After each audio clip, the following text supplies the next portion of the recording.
Buenos días, amigos y amigas. Soy Noé Sánchez, abogado, y en esta cápsula hablaremos brevemente de la información básica para poder vender o para poder comprar una finca. Creo que lo primero, lo más importante que deberíamos de determinar es en cuanto al vendedor, la titularidad que tenga acerca de los derechos de propiedad del bien que se va a vender. Y esto obviamente es determinante para que la operación de compra-venta se pueda realizar en los mejores términos, ya que podría ser el caso que la persona que quisiera vender no sea el titular, es decir, no sea el propietario, puede ser un apoderado o puede ser inclusive albacea de una sucesión con la aprobación de todos los herederos. Entonces, habría que acudir al registro público de la propiedad y solicitar un certificado de libertad de gravamen donde nos pueda arrojar la información de quién es el titular de los derechos de propiedad de ese bien. Ahora, en el caso del propio certificado, también podría arrojarnos una información muy relevante y es si el bien inmueble no tiene ninguna carga o no tiene ningún gravamen. ¿Esto qué quiere decir? Bueno, pues que no esté grabado por un embargo, por una hipoteca, que no tenga ninguna limitación, por ejemplo, un aseguramiento, que no tenga alguna carga de usufructo, de una servidumbre, que no está afectado al régimen de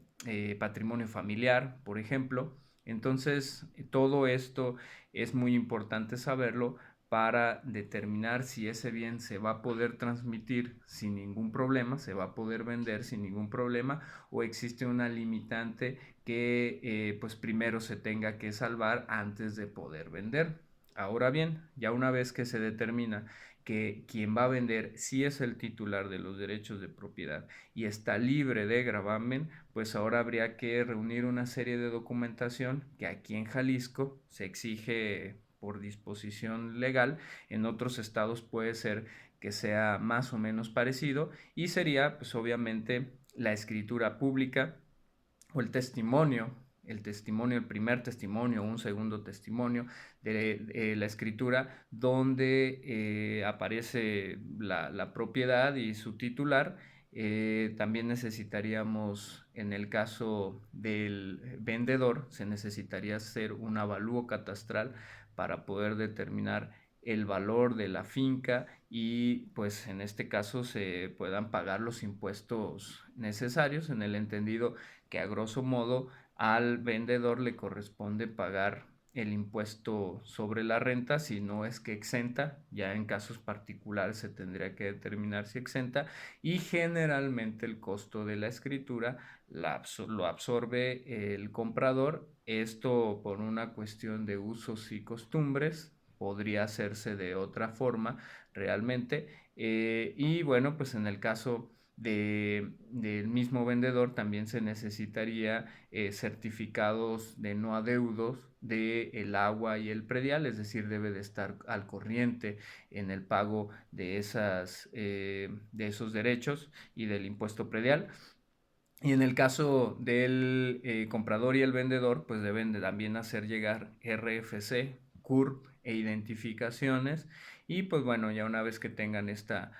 documentación, que se reúna la documentación necesaria, pues el notario público pues tendrá que trabajar en el proyecto de escritura. Hay diversas formas de realizar la operación de compraventa. Puede ser una compraventa en la que en ese mismo momento se tenga por pagada la finca o la propiedad que se haya comprado, se puede hacer a plazos y con una reserva de dominio, eso ya tendría que determinarse en el supuesto específico, pero lo importante, como lo decía al principio, es primero estar seguros de que la persona que nos va a vender es el titular de los derechos de propiedad, que está libre de gravamen en la finca y generalmente, pues bueno, siempre se recomienda que para cualquier operación en la que se involucren derechos patrimoniales se asesoren con su abogado de confianza para que después pues no tengan problemas mayores al momento escriturar o que en el caso pues no se vayan a omitir algunos de los requisitos que establece la ley. Es muy importante también la cuestión de los pagos. Hay limitaciones para hacer operaciones de compraventa de bienes inmuebles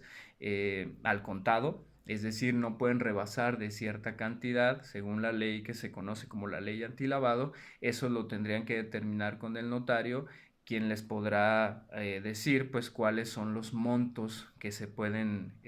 utilizar en pagos al contado, y si rebasan de esas cantidades pues se tendrá que hacer a través de transferencias bancarias o cheques certificados, pero eso ya en cada caso concreto se tendrá que determinar. Obviamente pues ya en el caso de créditos bancarios o créditos de Infonavit se maneja vamos a decir de forma distinta, ya que los propios bancos o el propio Infonavit pues tienen notarías especializadas que se encargan de reunir ya toda la documentación y de hacer todas las gestiones necesarias. Reitero, siempre es recomendable que se asesoren de abogado y tengan una notaría de confianza para realizar este tipo de operaciones. Cualquier duda o comentario, con gusto se atiende, y que tengan excelente día.